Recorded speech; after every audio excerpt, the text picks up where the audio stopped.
I'm Corey, and this is the Hardcore Skeptic Examines.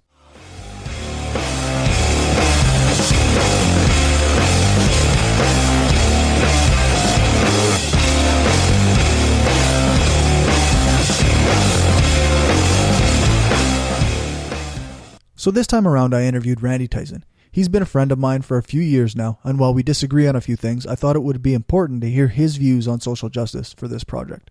He's been on Brainstorm a couple times, and I've always enjoyed chatting with him. I think as part of the conversation, I said right or some other affirming things, even when I wasn't 100% on board with what he was saying.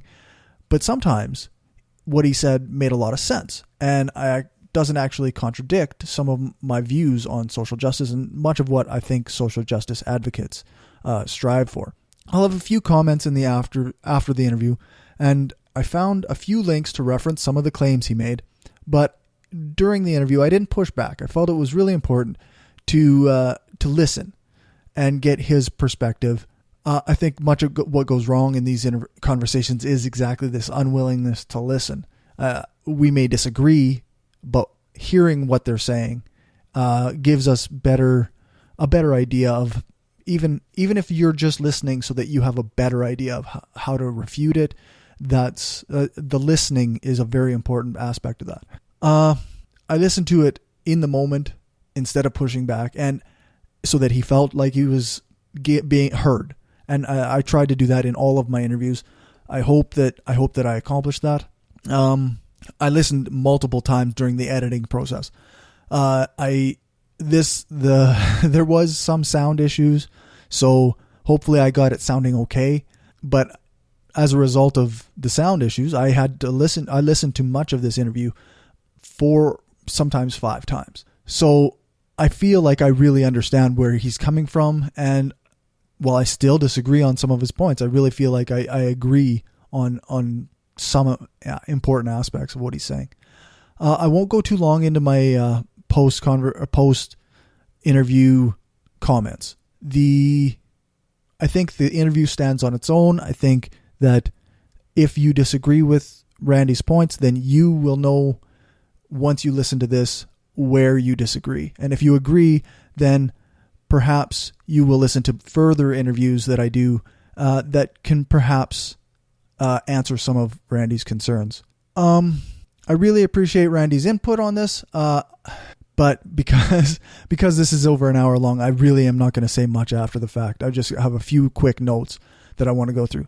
I hope that all my social justice friends listen and hear what he's saying, even if that you can formulate good arguments against his points. I guess I already said that, kind of. Anyway, here's my interview with Randy Tyson on social justice. I hope you enjoy it.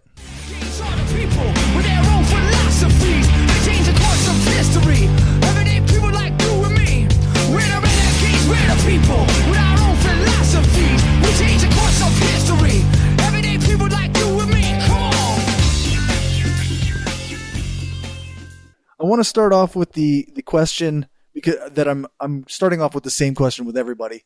What is social justice? Oh, it's a broad topic. I consider it to be a wastebasket container. It's anything that deals with society. It runs such a wide gamut from gender issues to assisted dying. So it really is a wastebasket. It kind of doesn't have a hard and fast definition. It's just things get thrown in there, people that are important to people that involve society. And I think that's it kind of it's lumped together. It's not a cohesive thing. Right. Which is one of the reasons I tend to think not in terms of social justice, but in terms of individual issues. Right. And so that makes sense. So people come to me, you deal with social justice issues. And the first time I heard this, I'm like, I do? I never thought of it that way. And I just thought of it as dealing with individual issues that I think needed to be addressed. For instance, same-sex marriage. I mean, it's a no-brainer as far as I'm concerned. Right. We've had it for 10 years. The sky hasn't fallen. And it's like they keep claiming in the United States. I mean, being so close to the United States, we hear all this other stuff. I mean, we've already dealt with that one, right? It's something that is done. It's a done deal. Even Harper didn't want to touch it. Yeah. And it's just individual issues to me. Some issues that are important to other people might not be as important to me. But people might lump them in as social justice, but I do think it is a kind of wastebasket term. I guess that kind of goes to one of my questions that I have in my list here, is the idea that is social justice a monolith of a movement, or is it just a conglomeration of small movements, right? Well, it's a conglomeration of a whole bunch of ideologies that try to work towards changing society, or at least getting society to recognize things. And like I said, for some people, one thing is important. For another group, it's another thing. And if you talk about feminism or you talk about LGBT issues, I think that a lot of times, especially feminism, tries to appropriate some of these things. Like, is LGBT equal rights a feminist issue? Some people would say yes. I would say no. Yeah, you can be both. It's you don't have one or the other. You can some crossover, right? But sure, it's not an exclusive thing. But sometimes it's tried to be made an exclusive thing. Can men be feminists? Some feminists say yes. Some say absolutely not. Yeah. I think you can. I think you can be. A man can be a feminist. But yeah, it seems fair to say that a man can be feminist, but I suppose I can also see why some people would try to make it a more exclusive type ideology. Yeah. Where if you're not part of a group that you see as oppressed, then perhaps you can support that group, but you can't be part of it. I guess I can sort of see. Well, this is the thing. It leads to things like intersectional feminism. Right. I see intersectional feminism as one of the most divisive forces in the social justice movement. It divides people into tiny, tiny groups. Depending on whether you're white, black, which I think is frankly a racist form of feminism. Whether you're, whether you're overweight, or, some of the stuff that's coming out of especially intersectional feminism is simply insane. You have people that are saying that being overweight doesn't lead to health problems. Correlation's not causation. And I'm like, facepalm. Seriously, facepalm. It's a denial of reality. To some of these people, not to everybody, but to some of these people, it's a denial of reality. I'm sorry, but being overweight is a risk factor for heart disease. It's a risk factor for diabetes. Right. It's a risk factor for stroke. In fact, it's causal, because fat can form an embolism. It's nuts, and I don't find when people say, blacks in the front, whites in the back. I find that racist. It's certainly exclusionary. Right. You're basically creating, it's almost like it's a revenge for history. Right. And I don't see that as helpful. I think it's divisive. It's interesting because quite often I've heard of intersectional feminism, or intersectionality as a whole, as the attempt to bring these different groups together. So it's interesting the effect that it seems to have, or in some cases where it actually causes division rather than bringing them together. Yeah, I think it is more divisive than cohesive. Christina Hoff Sommers went to a conference once, which was on intersectional feminism, and the whole thing just fell apart because of that. Right. You had art groups arguing. You get these crossover groups, and everybody's trying to figure out who's the most oppressed. As if, and it's identity politics. We've got to stop engaging this identity politics. Being white says nothing about a person. No, And that's fair. Yeah. it doesn't say, have I been poor as a student? Oh, God, yeah. Right. I know what it's like to be poor. Yeah. But I achieved things in my life that I'm very proud of. I didn't handed them because I was white and a male. I mean, give me a break. Right. Insulting. What do you think of the idea, though, that say somebody who is a person of color would have had a harder time? Yeah, absolutely. That can happen. That's not necessarily true, though. It's not. It's not cast in stone. That's the problem. We're classifying the character of people based on their skin color or their gender. Like there's that guy that you see on YouTube. You're a fucking white male. You're a white male, and it's like, wow. What do you say to something like that? Yeah, I am. Does that invalidate my opinions and ideas and experiences? No. Yeah, it's interesting. But it's certainly. I had this exact same thing. I was a TED talk, and I said it was basically we should publish everybody's salaries. Now, never mind the whole workplace privacy thing here, but in the United States there is no such thing as like there is up here. Right. So that you could see what everybody was making, and the gender gap would disappear. When gender earnings gap would disappear. And I'm just like, there's so much that goes into someone's salary that it's incredibly difficult to parse anyway. And I don't think it would be useful. And somebody came on and says, well, you're just a white male. And somebody else, thankfully, because it made a great opening for me, was said, why are you being racist and sexist? And she's like, no, I was just pointing out that, that I'm fighting for social justice, blah, blah, blah. And I said, no, actually, you are being racist and sexist because you are saying that my opinion is invalid because of my skin color and my gender. That's racism and it's sexism. And that's what it is. I do not subscribe, of course, as you know, to the more recent definition of racism that's come out of rather left-wing, okay, let's just call it what it is, Marxist, postmodernist ideologies.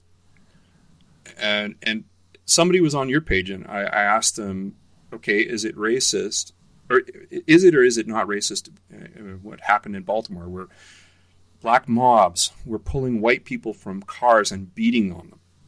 And this person said, no, it's just violent prejudice.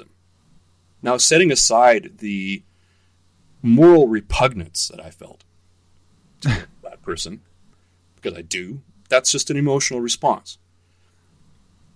This kind of, it diminishes that kind of crime. It diminishes it. It's purely a racial crime. Just because, okay, whether or not systems are inherently racist or not doesn't really matter, because in that moment, who had the power? Right. Obviously, it's the people who are doing the beating. Yeah. It doesn't work. That definition just doesn't work. It never worked to begin with, I don't think. It was meant to be used to describe broad societal systems, not individuals interacting with one another. And I don't even think it did a good job at all. I mean, to describe systems, because it ignores the fact that there are a lot of black police officers, or police officers of color in general. There are a lot of black judges. There are a lot, it says that these are all white, and that's nonsense. It doesn't reflect reality. What would you say if to a person who asked, like, well, perhaps those black people have internalized a type of racism themselves against people of color or other black people, or like how does one then explain, say, a disproportionate number of black people in prisons versus their population and density? Oh, that's a complex issue. That's something that, the problem, one of the problems is that there are many reasons why black populations in prisons is so high. One is they commit a disproportionate amount of violent crime. Black men from between the ages of 16 and 34, it's more than, they represent less than 6% of American population, but yet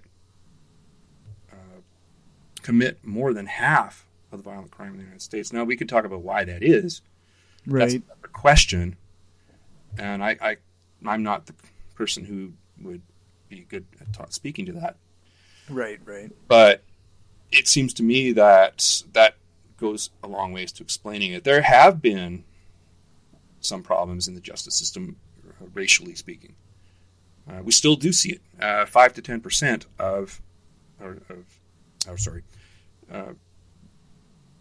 black people that are black that have committed a crime and are sentenced receive 5 to 10% larger sentences than a corresponding crime when committed by a white person, and that's a problem. That's not necessarily racism. When we talk about racism, we're talking about outward, full-blown racism.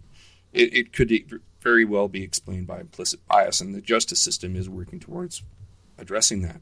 The bigger problem, though, is that, by the way, the differences in black and white sentences in women for some reason doesn't exist. It's the same. They don't have differential there. I don't know. I do think there's a definite implicit bias there. But when you go to the sentences received by men versus women, nobody's talking about the 63% longer sentences men receive for the same crimes than women. No one. It's funny how that works. Why isn't that? Yeah, it does seem to be something wrong with that, doesn't there? Oh, yes. Yeah, absolutely. I do think that it goes to thinking of women in terms of in the sexist manner as flowers, and we do have this feminine view of femininity that we treat them differently than men. They're softer. Yes, that's the word I'm looking for. They're softer. You know what I mean? I think you know what I mean. We have a different view of men and women in our minds, in our model, what they're like. Of course, it's almost whether it's true or not is completely different. Yeah, that's right. No, in fact, I don't think it is. Yeah, yeah, I know some pretty hardcore girls or women. So. Absolutely. Snowflakes. That depends on the person. A man can be a snowflake. A woman can be a snowflake. Yep, for sure. And then the opposite. It can be hardcore or soft, or both sides, both genders. I guess we kind of touched on the idea of the oppression Olympics. Do you think that's a real issue in social justice movements? I think it's a huge issue. I think it is so counterproductive in that people try to imagine somebody from the outside looking at it and people arguing about who's the most oppressed.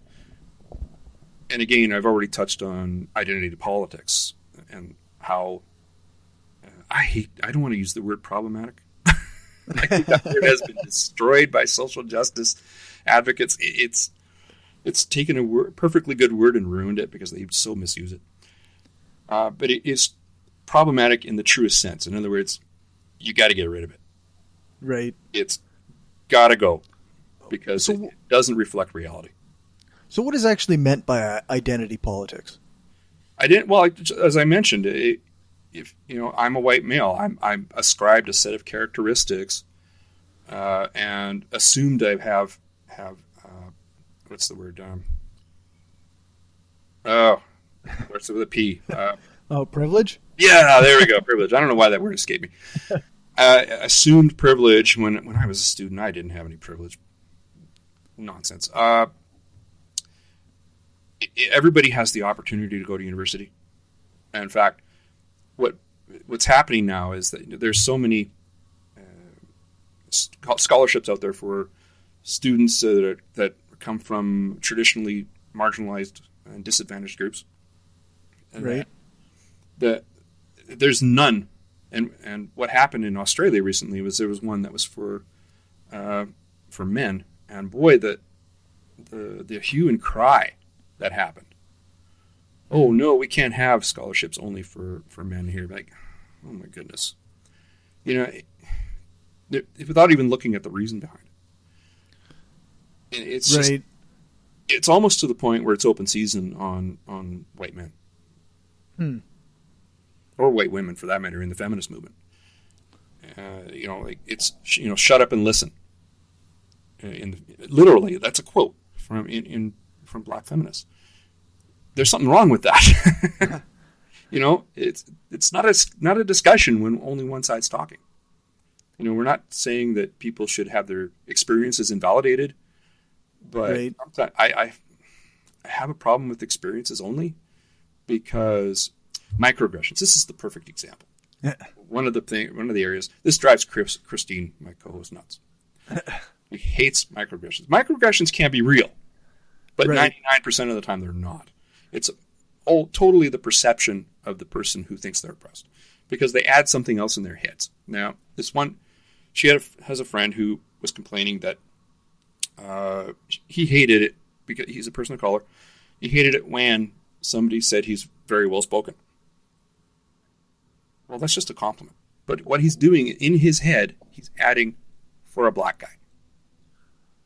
Right. And maybe he's heard it before, but he's also been conditioned to. Yeah, there's some social conditioning there, isn't there? Yeah, there is. And so it's having an impact on her because she when she wants to compliment him on something, she can't do it. But she's very reticent to do it because of what he is going to think about it. I find that a problem with that.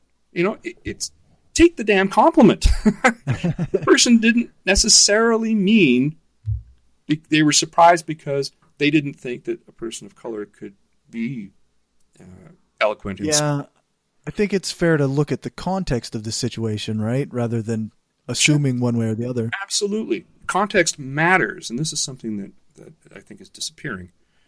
I mean, there's been the whole, that Ellen DeGeneres photo. Right. With her riding a Usain Bolt. Usain Bolt thought it was hilarious. Right. I didn't think it was hilarious, but I mean, it was, I just sort of, ha, funny. And it never occurred to me that it was racist. Right. People were saying, well, because back in, slavery days, white men used to use black men as beasts of burden. I'm like, well, how long do we have to have history pounded over our heads? She didn't mean it to be racist. Right. It's people adding something to the interpretation of it. She was actively ignorant, basically, of the history of this. I just don't think history matters. In this particular case. In this particular case, because it's just, it was a joke. She had no intention of it. If anything, she didn't care that Usain Bolt was black. Isn't that what we should be striving for? It's amazing how colorblindness has been labeled as a racist thing. All it means, I'm not denying somebody's personal history because, it's not like I don't see that person as having a different skin color than me. It's that I don't treat them differently. And why aren't we striving for this? To say colorblindness is somehow racist, a new form of racism, is just spitting on the grave of Martin Luther King Jr. I mean, in his speech, he wanted his children to be judged on the content of their character, not the color of their skin. Right. I just don't understand it. Freedom of speech is another one. This is this thing that, on campuses. Yeah. I abhor any, if somebody's an invited speaker, they get to speak. That's it. I don't care what they're speaking about. And I'm not, Robert Zimmer, who's the president of the University of Chicago, has said that he will not stop any invited speaker. It doesn't matter who it is. And he was asked to point out, what if it was Robert Spencer? And he said, yeah, fine. And I agree with that. Because universities are where we're supposed to be having an exchange of ideas. People that are offended by a speaker, Well, first, I don't care about anybody's offense when we're talking about the broad, the broader view. Right. Whether you're offended or not, well, that's irrelevant. I mean, an idea, how you react emotionally to an idea is, to me, irrelevant. If you don't like an idea, you have your own speech, and we're just seeing all this. The tail is wagging the dog at universities, where university students are getting offended, and they are basically forcing universities to. Well, they're not forcing them. Universities are becoming complicit in this, and I don't understand why. Students don't know enough. I mean, this is why they're students. They don't know enough to, for instance, understand what it is they're supposed to learn. There's a class in philosophy in a London university. They didn't want to learn about white philosophers like Plato or Kant. Yeah, I did hear about that. That struck me as rather odd. Holy shit! I mean, yeah, you can learn about other ones, but why are these people limiting their horizons? I mean, you're supposed to be broadening them. You know, it's fine to learn about African philosophers. I mean, but why are you saying, it's colonialized philosophy? I'm like, oh my goodness. You just a recognition that ancient Greece was one of the most important times in philosophy. That isn't because you don't like white people. That doesn't change that. And you're supposed to, when you get a degree, you're supposed to be able to be. You're supposed to have a knowledge base that's determined by other experts in that discipline. And you're supposed to be able to talk intelligibly about these things. And I see this as being very counterproductive. It's amazing. I don't understand what's going on. This didn't happen 20 years ago. And it certainly didn't happen when I was in university in the 80s. It's nuts. And I blame parents. I really do. You've heard of helicopter parenting. Yeah. And I think that's, helicopter parenting is the extreme of the parenting that's been going on, where people are, protecting their children a little too much. We're seeing it actually from the city of Calgary. I mean, they're taking down ice forts. Oh, really? In the middle of winter, kids playing and making ice forts. What is going on? I just don't. It's like the world has gone crazy around me. Yeah. I mean, I'm not trying to say that I'm the only sane person in the world, but my wife just says the same thing about it. So, I trust her implicitly. So, she's not a dummy. Right. Yeah. So I guess that's it. There's a lot to digest in that.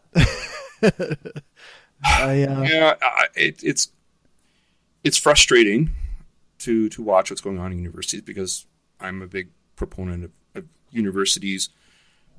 You're going to university to be exposed to ideas, and whether or not they offend you or not, who cares? You're supposed to be able to respond to them intelligibly. And I'm seeing things that are not intelligent at all. I mean, disrupting somebody else's free speech. What happened to Jordan Peterson again? I may not agree with a lot of what Jordan Peterson says, but I sure as hell don't agree with the people that disrupted his talk as an invited speaker.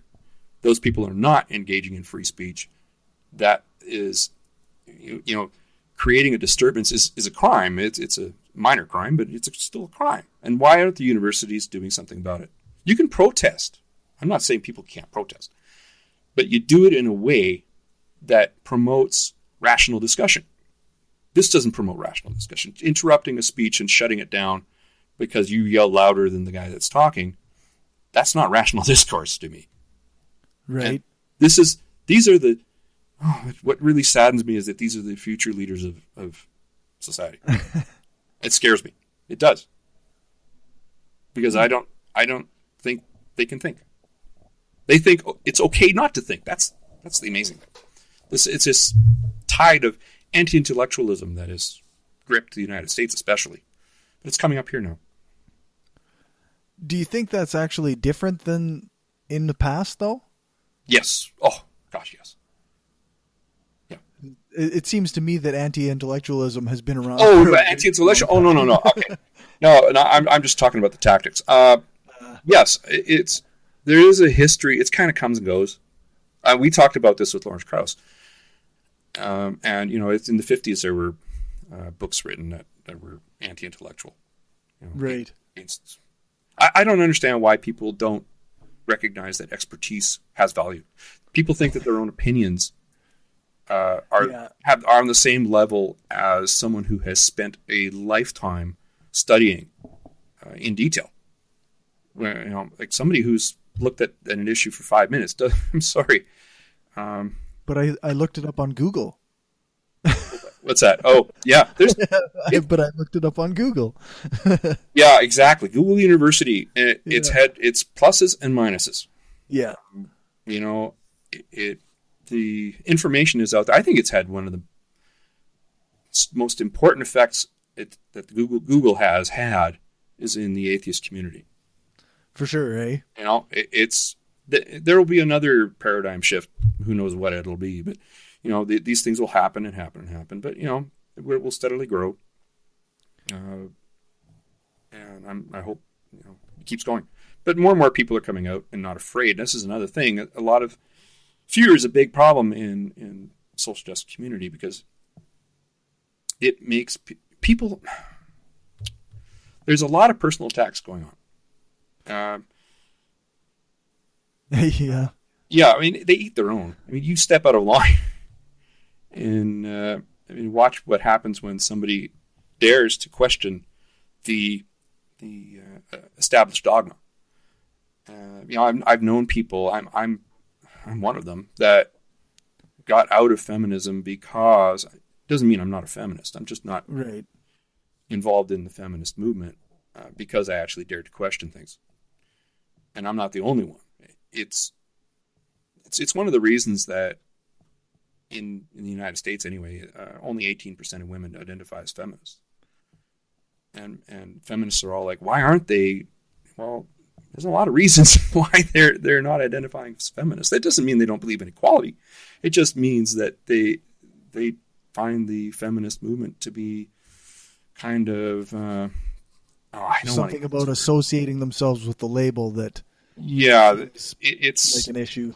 Because people bring up the dictionary definition of feminism all the time, but I find so few that adhere to it. There's so many different kinds of feminism. I mean, you have gender feminism, which is one of the crazier ones. It talks about there being no such thing as biological sex, and I'm like, have you ever talked to a biologist? I mean, they're talking about something which has been addressed by science, right? I did read an article not that long ago that made it so, like, pointed out that it isn't quite as clear cut as some people like to think. Yeah, but those are what they're doing is bringing forward the exceptions. But the problem is that those exceptions actually prove the rule. There is no new third sex. I mean, hermaphrodite. No, that's hermaphroditism. Is that right? I'm not sure. Hermaphrodite. There. I don't want to. Being a hermaphrodite doesn't mean it's a new sex. It's just a combination of both of the original ones. No, that's completely separate from gender identity, and so many people conflate the two, and that's one of the biggest problems. Yeah. Gender identity, knock yourself out. I don't care. Just don't tell me that the vast majority of trans men and women don't want these gender-neutral pronouns. They just want to be called by the pronoun or referred to by the pronoun that they transition to. This, like Riley Dennis. Have you ever watched her videos? Name rings a bell, but I don't think so. She's a trans woman. Her videos are posted on by Everyday Feminism, which is a really interesting website. It's from our perspective, it's entertainment. This Riley was saying that talking about Islamophobia. Here's another regressive thing: is the word Islamophobia. There is no such thing as Islamophobia. There is anti-Muslim bigotry, absolutely, but we already have a term for anti-Muslim bigotry. It's anti-Muslim bigotry. Okay, there's no Christianophobia. There is anti-Semitism, but I do have a problem with the term anti-Semitism because, in the sense that I don't agree with Judaism. Yeah, I suppose if you take the word as its etymology is, meaning against Judaism, well, that's it. I'd be an anti-Semite, but I'm not an anti-Semite in terms of the human beings involved. Yeah, exactly. The difference between there's so much of a misunderstanding, and I do understand why. Attacking ideas such as Islam, Judaism, Christianity is not the same as attacking Jews, Christians, and Muslims. They're very different things. But people identify with their beliefs so much that they don't understand the difference between the two. Yeah.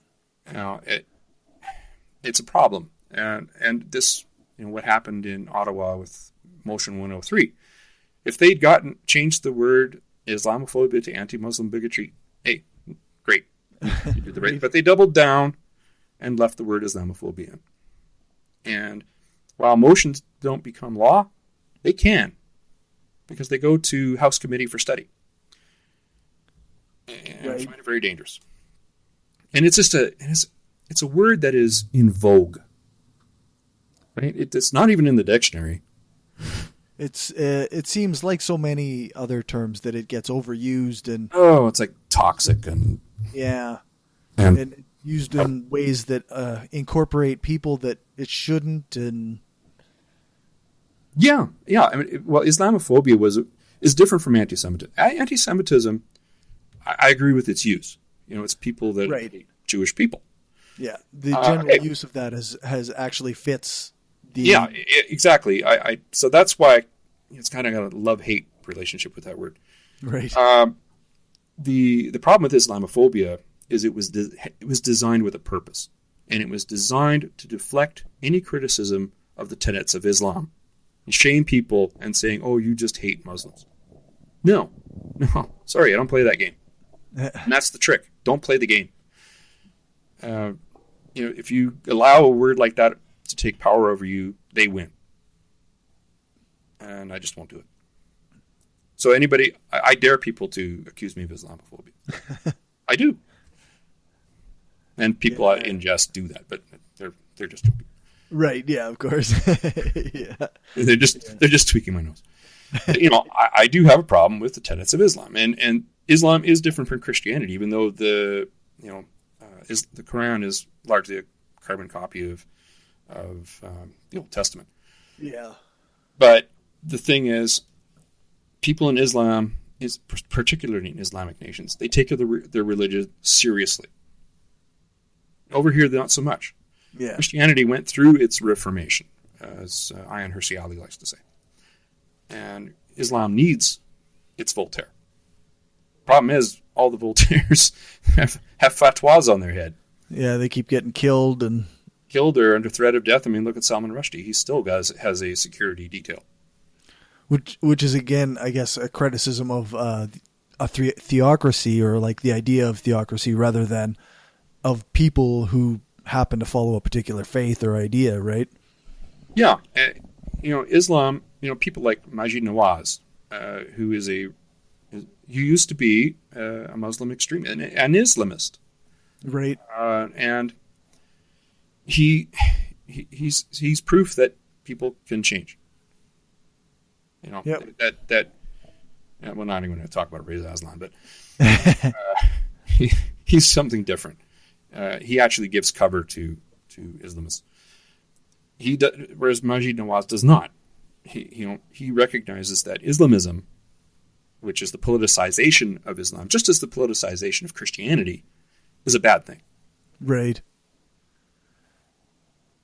Yeah, giving them political power or governmental power isn't the way you want to do things. You don't want Sharia law. I mean, Linda Sarsour, and she's head of an organization in the U.S. for Islam-American relations, and she's just an awful.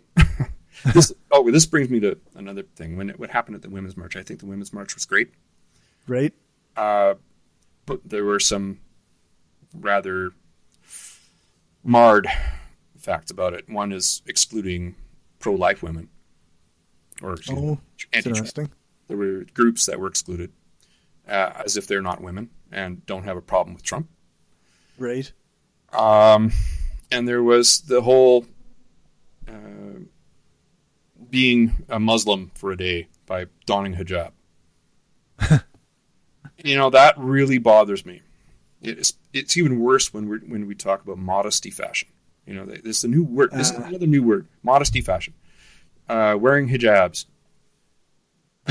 Do these people not realize that there are millions of women in the world, in Islamic nations, who are forced to wear this?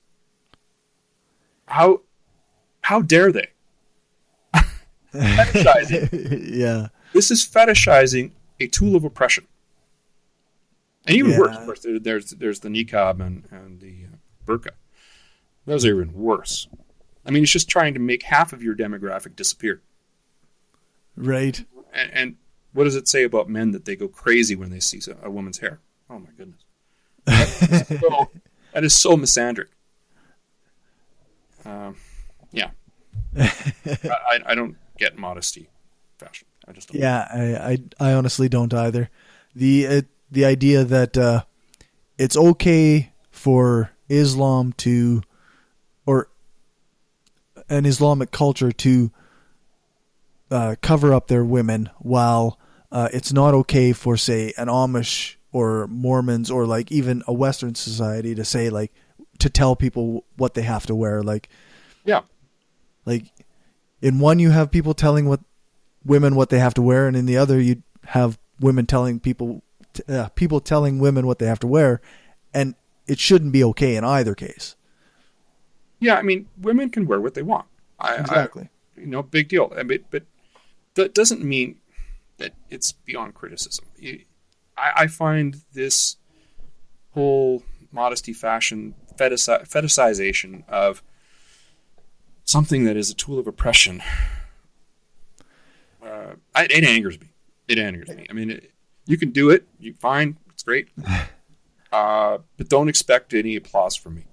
Yeah, it seems fair to just have an open discussion about, hey, I think that this is a tool of oppression and that I don't think that it should be worn by people, versus saying you have to wear this or you can't wear this. Like it's two different things, right? Yeah, I actually heard this as an argument. Telling people not that they can't wear the hijab is like saying, you can do that when you tell women that they don't have to wear high heels. And I'm like, they don't. Yeah, they don't. Right. Now, I'm going to put in a little caveat in there, because right now this is a topic in the news, and there are workplace requirements where women have to wear high heels, and I so disagree with that. Yeah, yeah. And good on British Columbia for saying, nope, that's going to be out. That's gender discrimination. Right. And worse, it's actually a workplace health issue. Yeah, that's right, eh? I don't care. I don't find a woman less attractive just because she's not wearing high heels. Come on. Right. But, I don't know. Maybe that's just... Yeah, who knows, eh? Yeah, I know. It's certainly not going to affect my dinner choice from the menu. It's not going to determine where I go for dinner if I go out. Right. It's just not. I don't care. That's the thing. People have got to stop caring so much about things. I care about the things that matter. Yeah, maybe if it doesn't affect you, then maybe don't worry about it a little bit. Yeah, exactly. Now, yes, when something, I will support people when it does affect them, even if it doesn't. Right. Affect. If I think that, it shouldn't be affecting you.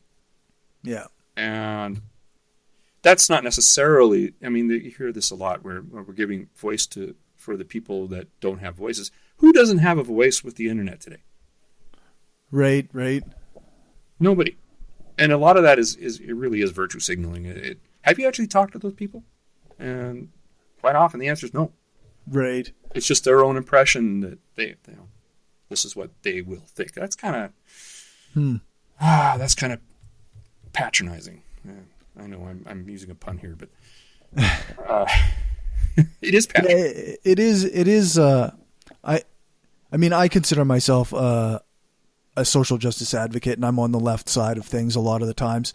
But when somebody who is just speaking for someone else, I often wonder, like, how do you know that that's how they feel? Like, and that's an awesome question to ask.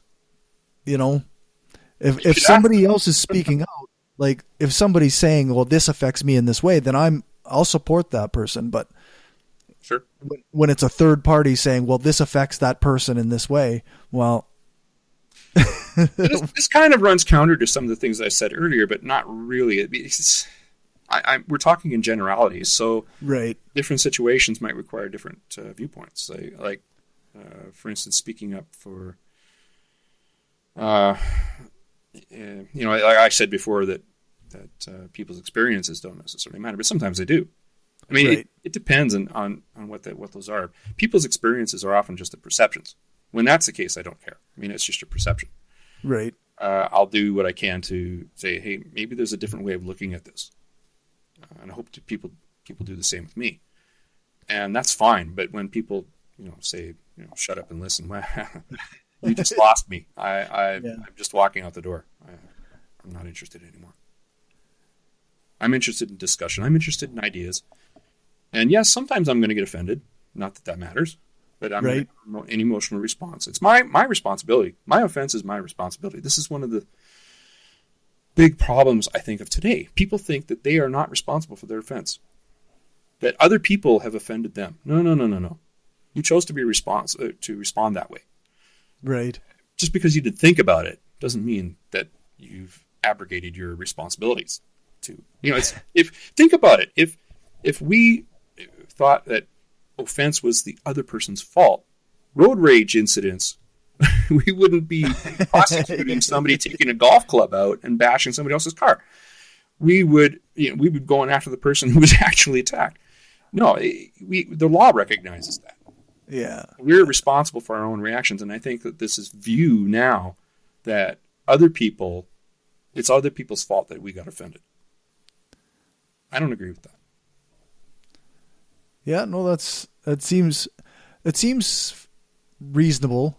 I just wonder, like, is it, do you think that it's fair for people to say, like, hey, that's offensive, and maybe you could have, and, kind of say, hey, what if you worded that differently, or maybe you didn't use that term, or you could, well, it's always fair to say it. If that's the only reason, if there was nothing substantive in terms of the argument. I mean, offense is never substantive. It's just your emotional response to things. Right. And how it's said is more about convincing people. I might be a little harsh at times, just a bit. I'm just sort of that's and I could do better at that. And so that's another thing, according to my wife. And I think it's true. I'm trying to be nicer on the podcast. Right? The thing is that if, in terms of argument, sometimes there's no nice way to say something. And no matter how nice it is, it's offensive. Well, okay. And it's what comes after that. Why is it offensive? And I think that it does both sides good to examine that. Not just the person who, you could have said that differently or whatever, but the person who was offended. Why was I offended by that? Right. And that's a really important question. If there's something logical there, okay, I'm offended by, saying that the race riots in Baltimore wasn't racism. It was violent prejudice. Oh my gosh. I was offended by that, but I also think that there's an argument there, and because it enables racist activity, it diminishes the race issues that everybody holds racist issues to some extent. We Right. have. I'm not. No. That's we have our biases. That's not quite. Yes. We have our biases. We do. Trick is to recognize the biases and deal with it. That wasn't bias. That was just straight out hatred because that person was white, knowing nothing else about that person. Nothing. Yeah. So I had a visceral response, but I think there's a logic there that justified it. But that's not why somebody should change. It's the logical part that is the reason. The offense is just superfluous. It doesn't. I'm not going to engage in the offense because if that's all that's there, there's nothing to engage with. I mean, you can't logic somebody out of something where they had a totally emotional and non-logical response. I just don't see it. So I'm guessing that you think that quite often the pro-social justice movement type people, they use terms like sexism and racism as they throw it around like shut things down, eh? They throw it around like candy. It makes the words meaningless. It just doesn't even register with me anymore. Because that person doesn't agree with me, and then they all of a sudden either call me sexist or racist. It's just water off a duck's back. It makes the words meaningless. Do you think that on occasion, or maybe it's a general rule, that people who oppose SJWs, as they say, do they ever use tactics that are similar? Well, I used to think SJW itself was like that, but I use terms like regressive left too, but I think it's an accurate descriptor because it is regressive, like trying to curtail free speech or my favorite one is that university in California where the black students wanted segregated housing. I'm just like, what? Again, pissing on the grave of Martin Luther King Jr. These people fought against segregation. Oh, yeah. Anyway, what we were talking about, sorry, I went on a tangent. That's all right. Where were we? What were we talking about? Yeah, SJWs. Yeah, SJW is a bit of a. I think that a lot of social justice warriors take on that word, and I think that's awesome because they can think of themselves as warriors, and it's meant as a pejorative, but it's like there's some people have also done that with other words. I mean, they took the word gay, right. The LGBT community took that on as their own, and takes all the power away from it. Regressive left, it's a little harder to do that because it's meant as a descriptor, right? And so it's like calling somebody a communist. You can't really take the power away from that. It just depends on what your reaction is to the word communist. Yeah, that's right. Yeah, people tend to. For communist anyway, I know that there's definitely people who throw that around like crazy.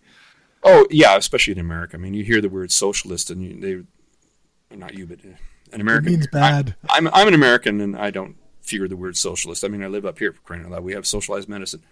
Yeah, it's not an evil word to me. I don't care. I mean, we have an NDP government in this province, which scared the hell out of the Americans for a while. I don't know why. But that's the thing when we talk about the election and that happened with Bernie Sanders. What's her name? Hillary Clinton. I voted for Hillary. Yeah, California. But I'll be the first to say she ran a crappy campaign. She did. It was about as inspiring as a dead skunk on the middle of a road. Yeah, she made a lot of rhetorical mistakes as well, where she alienated people that. Yeah, and that's okay. This is another thing. I'm going to get to that in a second about the election. Bernie Sanders was very inspiring, but he had an Achilles heel so he calls himself a social democrat. I mean that word social, the moment it's in there, Yeah, you're done. America, oh, man. Yeah, so he had this Achilles heel. So I'm not sure he would have won. Hillary was a big disappointment, but a lot of this is people were saying that everybody that voted for Trump was a racist and a bigot and a sexist.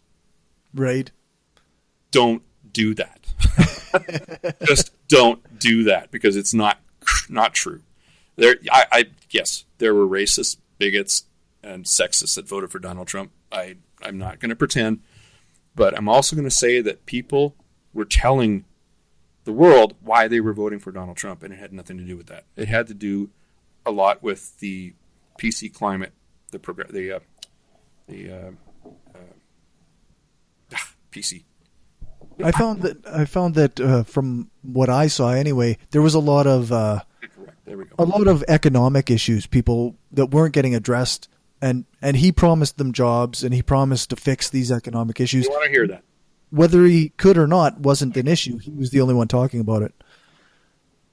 Yeah, he actually had sort of an economic plan. It sucks. It's trickle down economics, as Yeah. Hillary pointed out, but she didn't have her own, did she?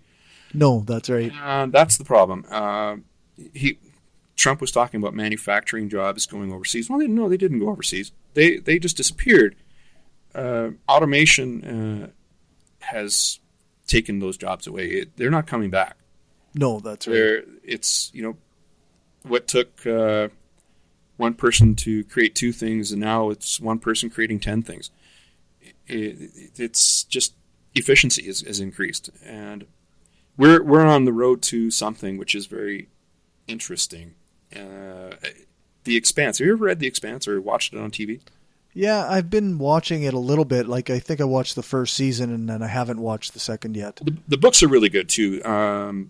They deal with the future Earth and the economics of it a little bit, not so much in the TV show. And it's everybody has a right to a basic income, no matter Right. what. Right. I think Switzerland has kind of dallied with this a bit, and we're going to have to go to that, because the jobs are going to disappear. They're just not going to. There aren't going to be any jobs anymore. Production is just going to be all automatic to some degree anyway. Look so at the self-driving trucks that are now delivering beer. right. This is not a one-off. This is going to happen all over the world. Yeah. Those jobs are going to be gone, and there's nothing to replace them. Now, there are some things that aren't going to be quite as easily automated that use human thought. Yeah. Not to say that truckers don't think, but to drive it is a job that can be done by it can be replaced. Yes, exactly. Yeah. And it's not so easy to replace like computer programmers, and then even that might go away too, because a lot of programming can be automated now. Right. But to recognize the need for that program, that's a little different. So you have more managerial positions that aren't going to be as easily done away with. Well, I guess we're coming up on almost an hour here. So I'll get a couple questions in that are very specific. And I have one question for you. So Sure. That's a topic that this is one of the problems I actually see with social justice, in that it needs a really good dose of skepticism.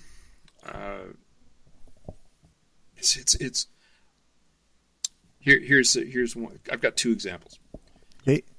And both came from your Facebook page. And one is I was asking about systemic racism? Oh, yeah, okay. It was a while back. Yeah. And somebody responded the wage gap in between black and white men. And there's a problem with that argument, and it's immediately apparent. It's a logic fallacy. It's called affirming the consequent. What this person did was said the argument is a formal fallacy. If it goes, if P then Q, we observe Q, therefore P. Therefore P. Yeah. And the problem is that the final statement doesn't follow. The conclusion does not follow. So it means that yes, racism is sufficient as a condition for a wage gap. but it is not necessary because there can be other things. Right. So now I do not know why the wage gap exists in that case. That's not the one I've studied, but I just saw it. You can't do that because I also came up with a counterexample that is real. Asian men make 118% of what Caucasian men make, or white men. Right. And therefore racism? But it doesn't follow, does it? I wonder, though, if there isn't some level of expectation because of their race that would play into that. Well, it could be, but you haven't shown it. No, that's true. Yeah, it's just a possibility. Yes, it's a possibility. I'm not denying it as a possibility at all. I'm just saying that the argument, what you're using as evidence isn't. In fact, it's just confirming the claim. It's basically using the evidence for the claim. It's basically the evidence for generating the hypothesis as evidence for itself. It doesn't work. Now you can go and study that, and like I've seen a number of studies on the earnings gap between men and women, and it's actually mostly due to the career choices and many other factors. But there's still 5 or 6 cents left over that we can't attribute to anything. But we still haven't even attributed to sexism, so we can't even talk about that. I have no idea what is behind the wage gap in between black and white Americans. But racism could very well be true, but the argument doesn't show it, and that's my point. There's another one. Here's another example. Let me ask you the question about trigger warnings. Why should we have trigger warnings? Why are trigger warnings a good thing? I believe the intent is to prevent people with PTSD from having episodes or negative reactions. Okay. That seems like I give you an A for empathy and an F for skepticism. And there's a reason why. Have you ever talked to experts on treating PTSD about this? I haven't talked to, but I have read some work. Yeah. Okay. I think you'd be hard pressed to find a psychiatrist who treats people for PTSD to say that trigger warnings are good. In fact, they would say they're bad because they enable avoidance behavior. And let me hear. Well, but I have read things that say that quite often they will enable avoidance behavior until somebody has been treated long enough to deal with their trauma. That's a rationalization. Here, this is from the National Center for PTSD. That's U.S. Department of Veteran Affairs. By the way, do you know the most effective way of treating PTSD for soldiers coming back from Iraq or Afghanistan? What's that? It ain't trigger warnings. They actually take them back through the experience in virtual reality. Right, but that's in a controlled environment, right? Like that's not environment. That's true. You're right. But the thing is, avoiding it isn't the answer either. And long-term avoidance is very bad. It entrenches it, and it makes it worse.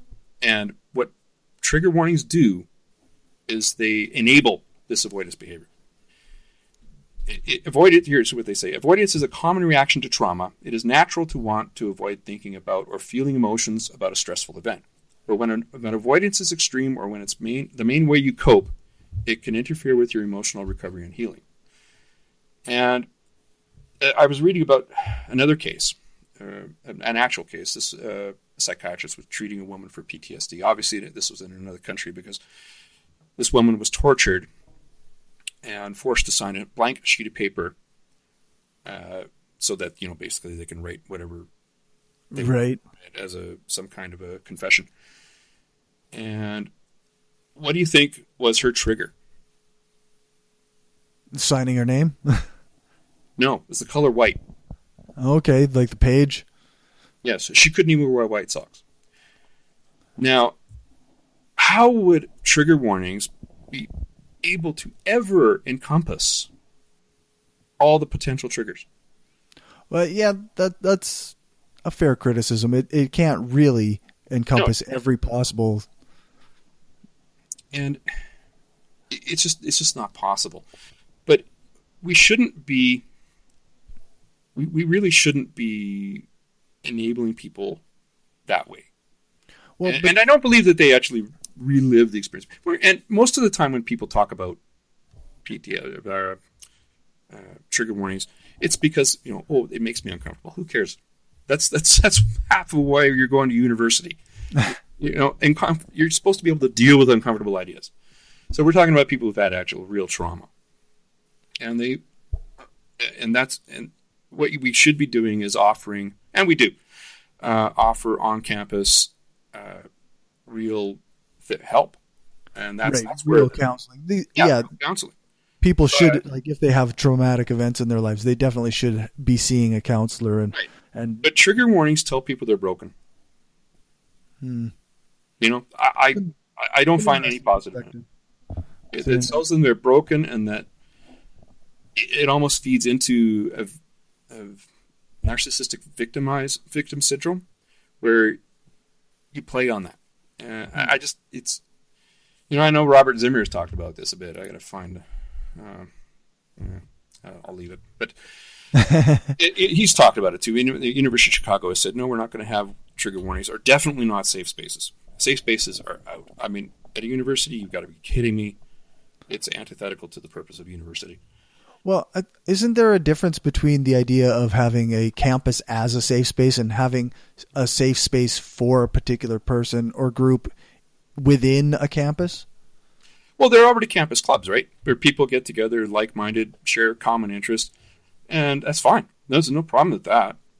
But a lot of these people don't want to be exposed to uncomfortable ideas, and I'm of the opinion they need more of that if they feel that way. You have to learn. I mean, what happens in real life when you're out of university? I mean, let's face it, university ain't real life.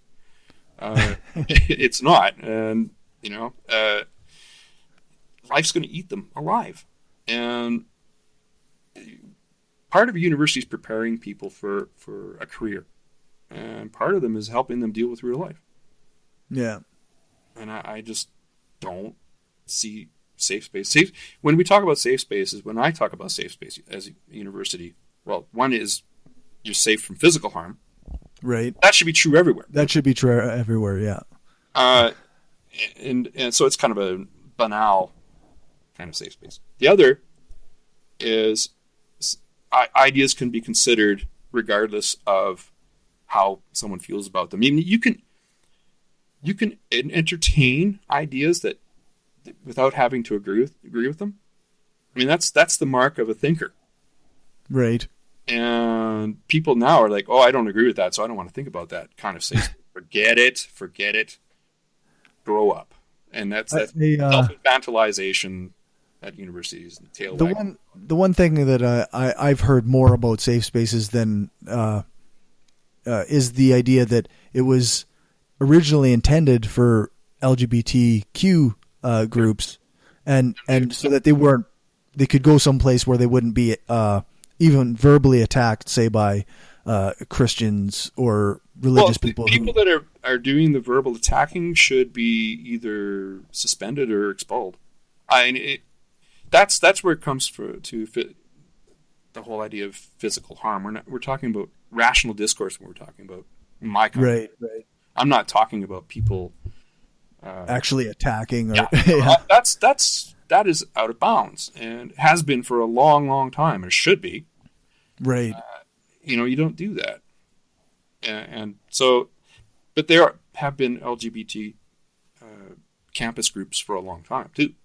Right. And nobody's saying you can't have one. Oh, sorry, except for Catholic high schools. But yeah. We got to get rid of those Catholic school systems. Yeah. Catholic school systems, Catholic healthcare institutions, they have no place in society.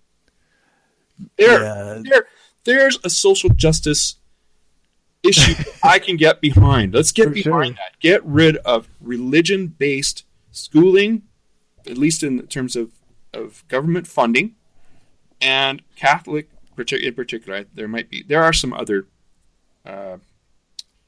religions which have healthcare, which are involved with healthcare.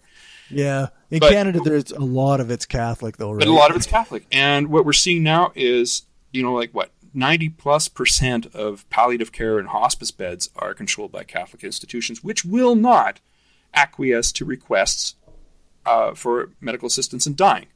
Right. Which is a violation of somebody's rights. Yeah, that's right. That's what we need to address. And that's why I push very hard for that. For sure. No, that's fair. It drives me nuts. Okay, I'm going to ask you 2 more questions, and then I'm going to let you go. Got my stuff out, so you get it. So, first, what's one thing that if you had to shout it from the rooftops to get people to listen to you, about the social justice movement as you see them, that people don't grasp yet, that you want people to know about social justice? One, huh? Yeah, one the most important thing to you. I'd have a toilet paper roll of I'd be reading it off. No, I still think the one that I think is the most important is stop using offense as a reason for anything. That seems like a good one. Stop. I just don't care. You can, I'm not saying people can't get offended. I'm just saying stop using it as a reason for anything. Right. It doesn't really, yeah. No. Yeah, I guess we kind of went into it already. So, yeah, we did. No, so, that's good. I've said exactly what I meant to say today, and it's, what, one thing that I really like about this is that you're engaging with people. I don't do this on the podcast, and I really want to, but I'm scared.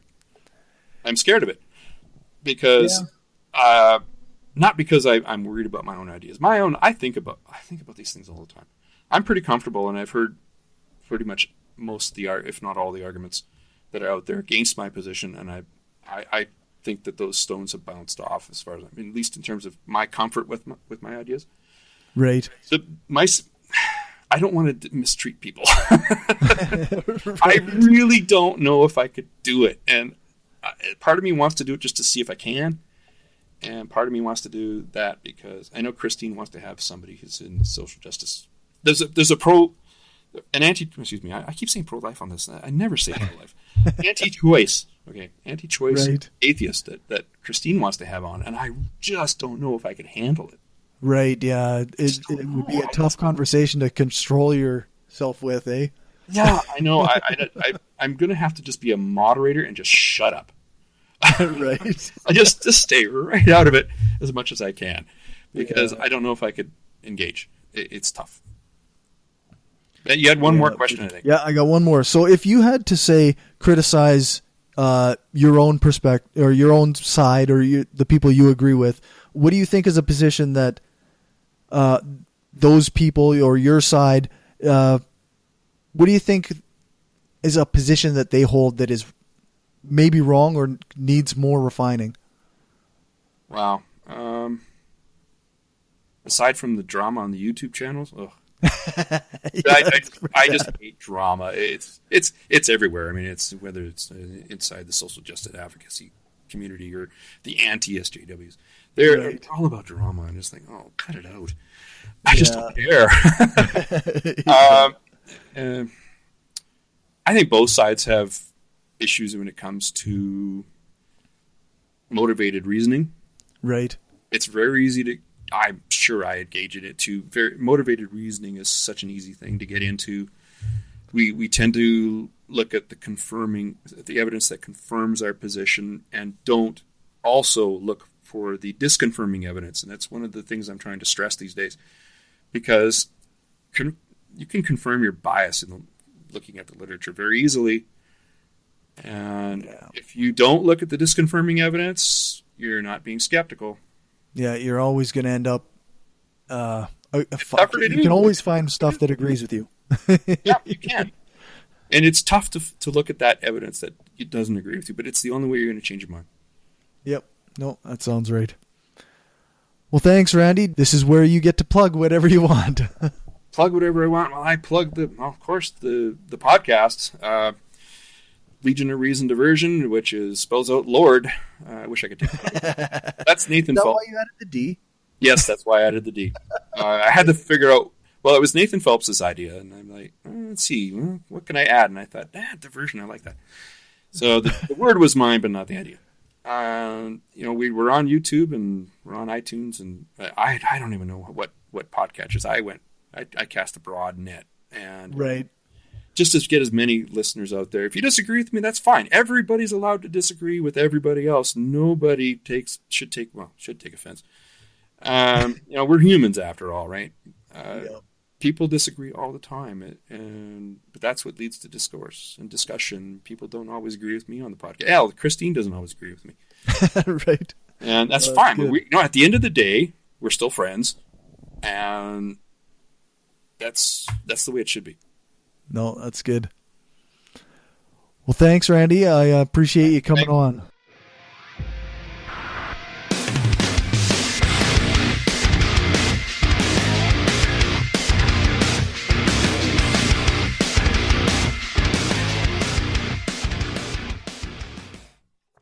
Okay, so that's where I'm going to end this interview. Me and Randy continued chatting for a little bit, but it wasn't really of any consequence to the interview. It was just idle chit-chat between podcasters. I want to take a minute to talk about a couple of the things that Randy discussed. I don't have my notes in any particular order, so you may have to apply your own kind of analysis to where you think the notes and where my commentary applies to.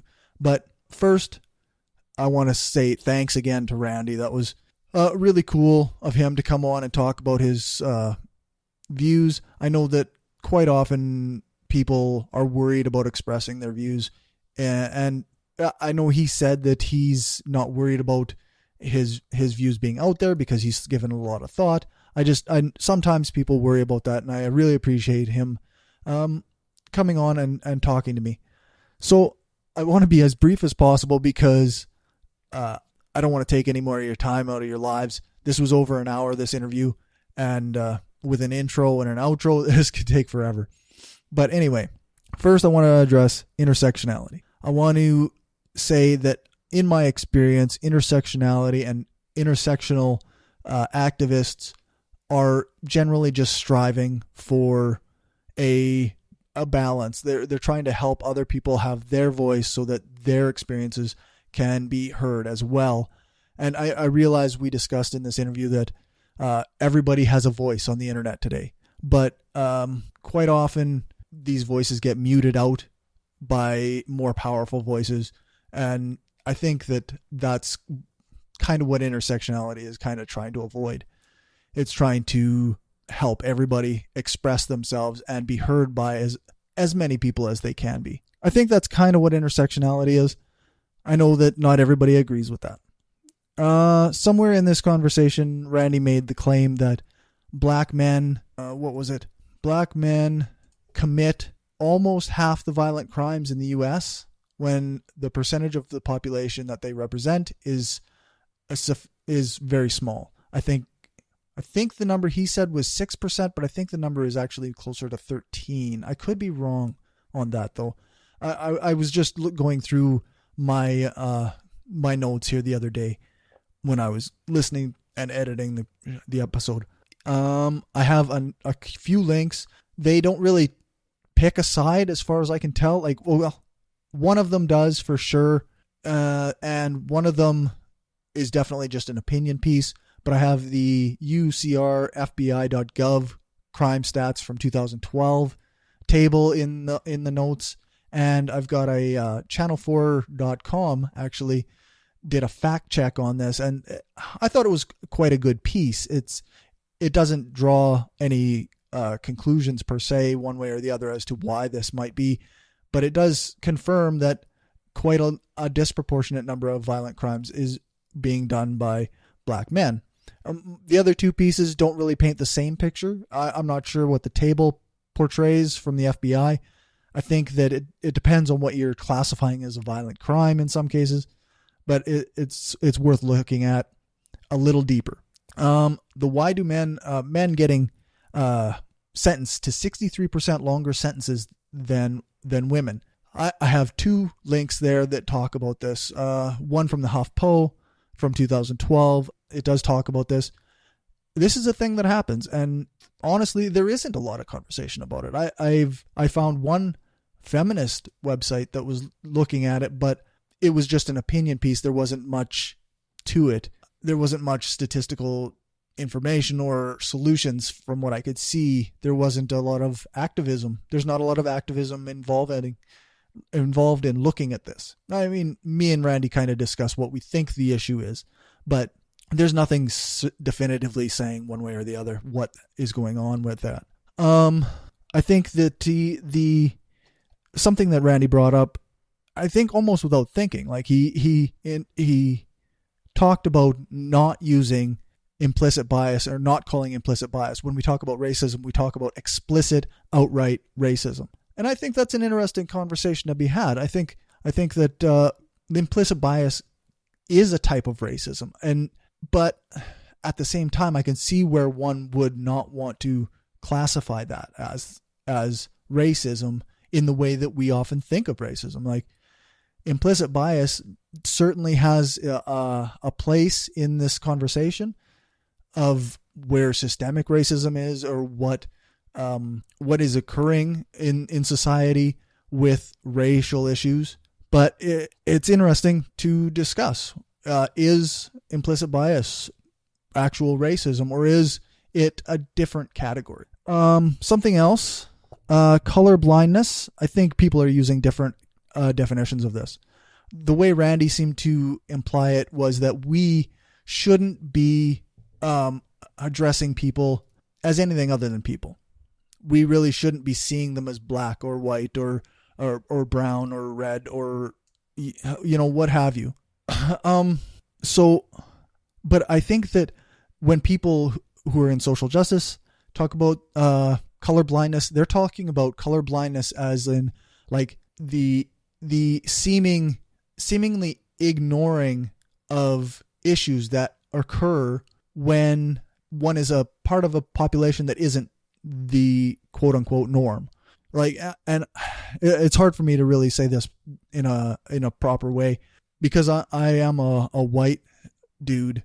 So when it comes to race, when I think of just a person, the image that comes to my mind is a white person. And I wonder if that is kind of what people are addressing when they're addressing colorblindness. Like, and in a sense, like, I know Randy talked about identity politics, and I think that colorblindness and identity politics, some of this commingles, like this mixes together different ideas. And when we talk about race, regardless of how we talk about it, we're discussing identity politics. But if we don't talk about race, that's what social justice advocates are calling colorblindness. And when we don't talk about race, then we're ignoring issues that affect people based on. And I hope that I expressed that properly. What else do I have? I have freedom of speech and on campuses and invitations. Obviously, I disagree with Randy on much of this. I did my debate with the Wayward Atheists guys, or with Ed from the Wayward Atheist podcast, and I expressed my views pretty well in that. It's available on the Brainstorm podcast playlist. If you go back, I think it's 3 or maybe it's 5 episodes back now. It's the only special episode though. Everything else falls into either the Shift to Reason or Skeptic Shift to Reason Radio or Skeptic Studio. The debate is its own standalone episode. Maybe I'll post a link to it in the show notes here. The philosophy class where black and Asian kids wanted to address or wanted black philosophers rather than white European philosophers. This is in the school of African and Asian studies. This is not European studies. This is not this is a school of the university that's designed to discuss black and or African and Asian studies. And it makes perfect sense to me that they would want the curriculum to reflect that. And that would mean less white philosophers. Randy may disagree with me after knowing more of the details on that. We may be able to have a conversation back and forth sometime. I'm not sure we'll ever get to it because we're both incredibly busy people, but I think that there's more details to that. And I don't think it's just a bunch of kids wanted the university to just stop teaching about white philosophers. I think that was a mischaracterization of the issue. And it could, giving the benefit of the doubt, is that Randy simply didn't have all that information. Something that he said in this about the when people say shut up and listen, and for him that's enough. That's it. He's no longer interested. I think that this is addressed later in another conversation that I have with Brian Harrington, I believe is the interview. So it'll be a while from now. But one of the things that me and Brian discussed said, like, Brian says, that's fine. Then you don't have to be there. Many of these spaces are for people who are willing to listen more than talk. And if you're ready to listen, then that's fine. And if you're not ready to listen, then that's also fine. You just don't have to be in those spaces. I think that that's fair. I may be too much of a softie on this. I'm sure that many people think that I am, but I think that if I go to a space where it's a Black Lives Matter type event, my place is to listen. That's just where my head is at. And I hope that if I wasn't ready to listen and I wanted to, and I left because I wasn't ready to listen, I would hope that people would understand that just means that I'm not ready rather than talk, and that this is not a reflection on necessarily my views on race, but just that my own desire to speak may get in the way of my helping. It's obviously not a clear-cut issue because some people have amazing ideas, but I think it is fair to say if you're not ready to listen, then maybe you shouldn't be in that space until you are. But that's just me. I kind of feel like he strawmans the university cultures, but I don't want to attack his points on it too much. I'm sure if you agree with him, then you'll agree with him. And if you disagree with him, then you disagree with him. And I'm sure that I don't even have to really address that. Something that I have this whole paragraph I wrote on argumentation, and because Randy kind of dismissed the wage gap as evidence of systemic racism. And I think that this happens a lot. We get caught up in these formal logic type discussions when what we're doing is an informal type of argumentation, and it doesn't do us any good to say you can't do that. That's a logical fallacy. What he needs to do is, or what we need to do is say, okay, so if the wage gap for Black men is evidence of systemic racism, I would like you to further support that. I want you to show me a way in which this wage gap is directly attributed to to systemic racism. Or if it's just one piece of the puzzle, perhaps you can say that police brutality against Black men, unfair sentencing practices in a court of law, a wage gap, high unemployment rates, unfair hiring practices in different places, like a disproportionate level of poverty. These pieces as all together, what am I saying? I'm saying that you need more than one piece of evidence. And each of those pieces of evidence, like wage gap, police brutality, disproportionate poverty, these things all on their own also have to be explained. And this is how informal argumentation works. And in a sense, it's not about the logical fallacy. These are all different things, but each claim has to be justified, and the link to systemic racism has to be proven.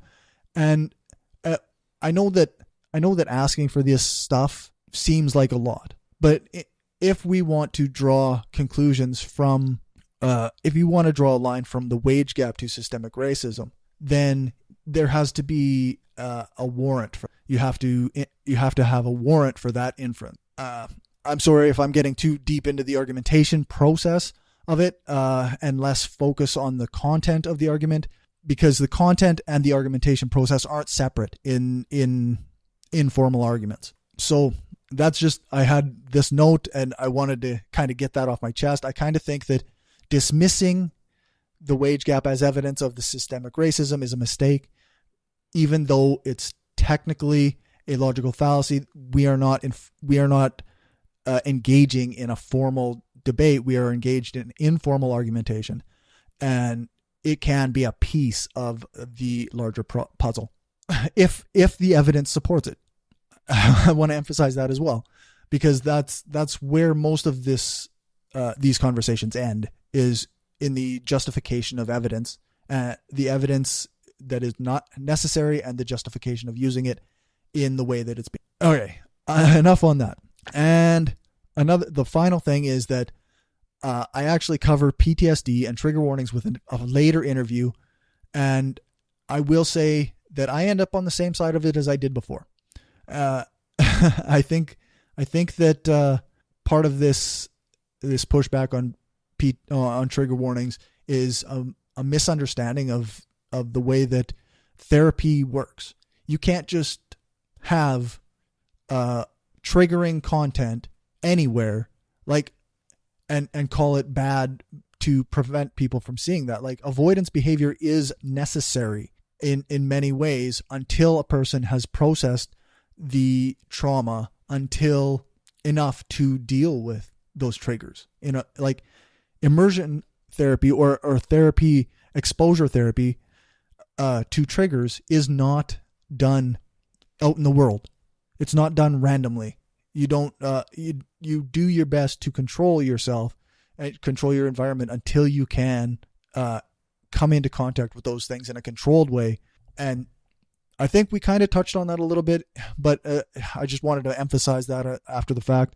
Again, I'm not trying to talk shit about anybody here. Like, Randy was great to talk to. He's a great guy. I really, really am looking forward to putting out the rest of these interviews. I hope you enjoy it. You can check out Randy's podcast at legionofreason.com or check them out on iTunes, Stitcher, or your favorite podcatcher. You can find more of these episodes at Spreaker.com/show/The Hardcore Skeptic Examines, or you can find me on iTunes, Stitcher, or Google Play, or just about anywhere else you can find podcasts. Make sure to follow me on Twitter at Hardcore Skeptic, and like my page on Facebook. It's facebook.com/Hardcore Skeptic. If you want to support this show, you can become a patron at patreon.com/Hardcore Skeptic. And remember to check out my other shows, the Brainstorm Podcast and Positively Skeptical. You can do that at thebrainstormpodcast.com or brainstormblog.net.